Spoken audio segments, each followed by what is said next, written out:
guys, it's Kirulin. What up, guys? It's your guy, Big Boss. Here, greetings from the King of the Idiots, Hazards. So, in today's podcast, today's episode 2 from a big series that. So, in this patch, in this podcast, we're gonna be talking about LCS that happened this week in the finals from EU and NA, and we're gonna be talking about this brand new patch that is coming out live tomorrow, 6.8. So, Hazard, Yes. I'm gonna give a brief summary. G2G and OG were fighting Battling. They were for battling. the finals of EU LCS. So I'm gonna say something. We're only gonna talk about game one, and then I'm gonna give a brief summary of what happened at the end. So G2G, oh my bad. In picks and bans, OG, they picked top lane Zoas, picked Echo. Jungle was amazing with Kindred. Mid laner power of Evo was Oriana. AD carry Sven was Ezreal. Support Smithy was Trundle. Their bans were Zed, Rise, and Nidalee. Well, for G2G, the champions they picked was top. It was Kiki's Maokai, Jungle Trick with Graves, Mid Perks with LeBlanc, ADC Emperor picked Severe, and support Hybrid picked Braum. And their bans was Alistar, Lucian, and Azir. Okay, so guys, what do you guys think about these picks and bans? Normally on LCS, we've been seeing that Azir has been picked a lot in bans. Not only I think it's because of the new way his Sand Soldier's attack now, being both AD and AB, becomes a pretty strong threat. for exactly mid lane. that's one point, but they're running on the old patch 6.6. I've never had trouble fighting an Azir. All I've always been having trouble with is fighting a Zed. I completely agree with the Zed ban. Yo, Zed is It's a one of the champion main- that is so poisonous nowadays. Doesn't matter who you use, Zed will kick your ass. Apparently. Mainly he's most picked in LCS and Yeah. That's another point. So on picks and bans, I think that they did good. But this is what happened. G2G wins 3-1. OG didn't do slack on EULCS. OG counterpicked on all games, but G2G always conquered the rift on all games. I actually got scared when I saw the score. I was like, No, to tell you this, G2G on game one, they got first Baron. They got control of all the dragons, but there was a catch. All team fights, they were losing it. OG lost. That was only on game one. Now, game one, game two was Origin. They won. They had control of the rift and whatnot. But then on the other two games, OG got them squared. It doesn't matter. Oh my bad. G2G got them squared. 3-1. We cannot say nothing about that. More clear about that, we can't do it. So OG tried to fight back, but in the end, G2. Got the rift. G2G. Oh, and one fun fact. This is a fun fact of G2G. You guys haven't heard? G2G is a rookie team. They're new. They're a team that appeared out of the blue. They made it. One of their team members made it to All Stars. That was at least like around 4 months ago. You know, exactly. And then the funny part is that they're a rookie team. It's a team that appeared out of nowhere. They won the EULCS. They're going to Worlds. But before Worlds, we'll go to NA first. So in the NA LCS, we had TSM versus CLG.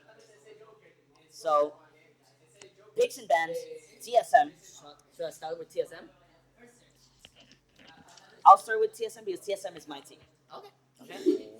We got Yellow Star on the top lane with Papi Graves.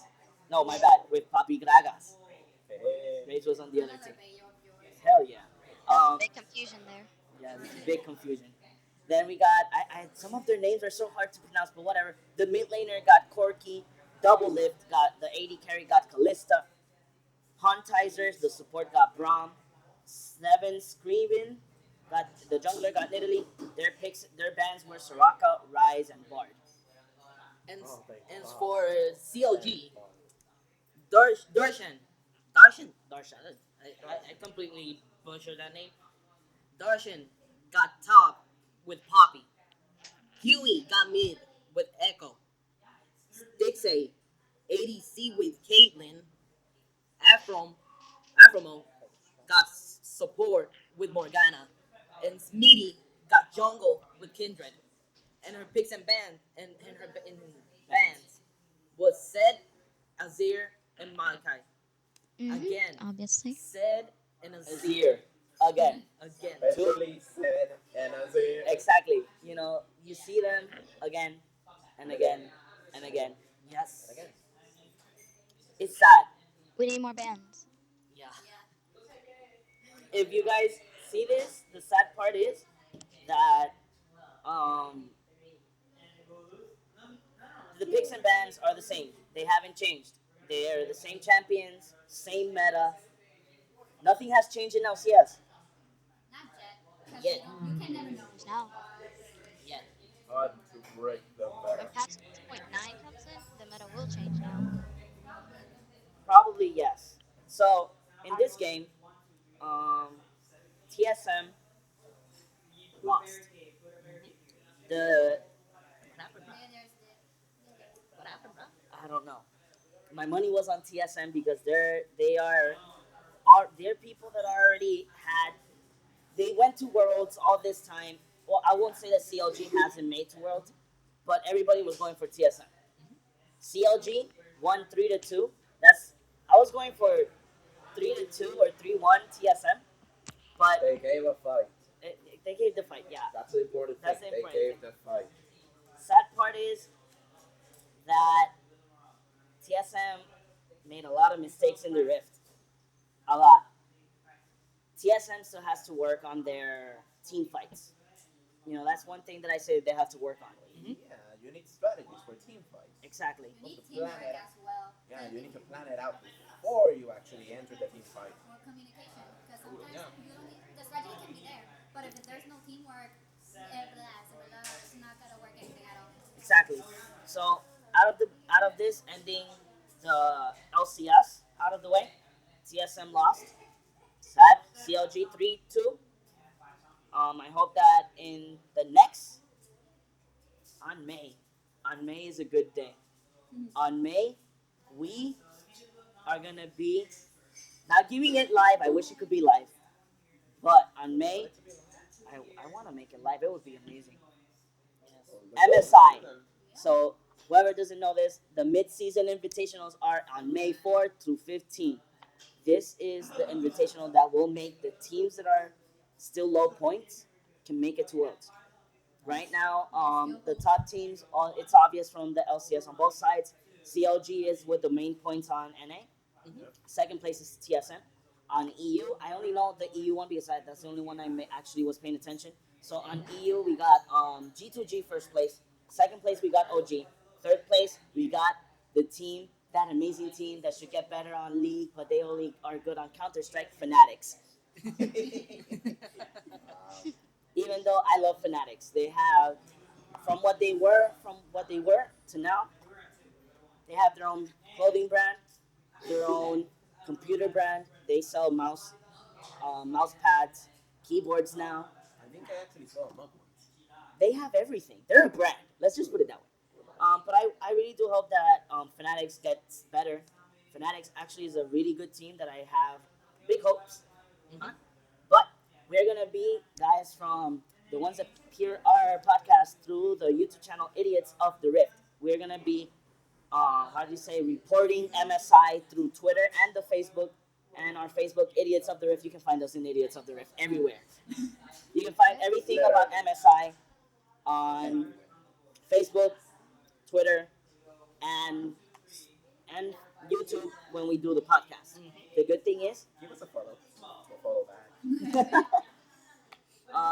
then now we're going to the important part that we never expected this. Nope. The new patch is coming out tomorrow. Patch 6.8. Yeah. Patch 6.8 is coming. But we got a special guest on this patch. Yes. And we're going to call him Fabio. Rated R He-Man. So we're going to leave Tariq to our main man, Kidwa Lin, because he's the one that's been following him since the start till the end with the new rework. Kick it in, bruh. Well, as you guys know, if you guys did check out the Champion Spotlight that League made, Tarek rework has been pretty much amazing. Although his taunting, I'm gonna be honest, it looks sort of JoJo like. All the posing, too much posing.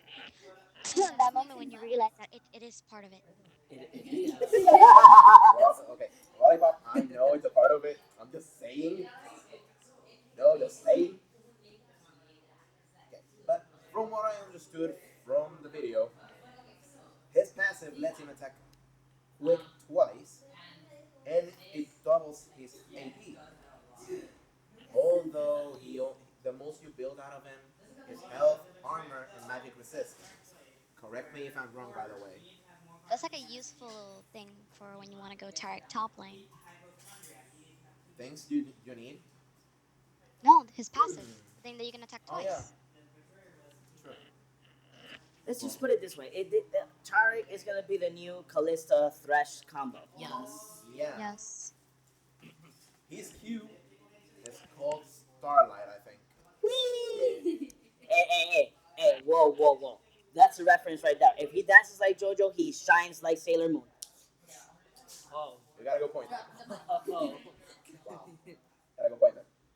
But okay, Starlight gives out a healing ELOE area. If you are within the area, you take the minimum, and the further you are from Tarek himself, the bigger the health is. Because if you're in the lich, I think you get the maximum per level. His W, what was the name of his W? The lack of sleep. Oh, wait, isn't that me every day? Okay, skipping the name of the W. His W is like Alista's passive. You are bounded to one teammate of your choosing. If you are far from the teammate, it'll break, but it'll reform when you get close to him or her or It's like it. you're meant to be. It was meant to be. I know. Well, his W amplifies the rest of his abilities, like the Q, E, and R. His E gives out a stun with damage, which I was actually impressed when they did that. Good work, Riot. Good work. His ultimate activates first and has several seconds of cooldown while a light falls from the sky, and it gives you immune to damage. The only thing is you can't block out the stuns. In short terms, it's a Bard ult. Yes. Yeah. Goddamn stuns. Eh, What? you said the G. But his W actually makes it a lot better. His E can do a double stun if your other teammate that you made the bond with is there with you. And his ultimate does two areas so that you can get immunity. They still can't block out the stuns. I hate that. Me too. So, did you guys check out the new reworks of his skins? Yes. Yeah, Very fabulous. What did you guys think about them? they look. I don't know, not even what to say. They're Honestly. fabulous. Admit them. It's fabulous. Honestly, the skin I love the most of Tarek is Pink Tarek. I'll be honest, he looks sexy as fuck. Oh Yes, he does. He does. Well, I That's like. why he's He-Man rated R.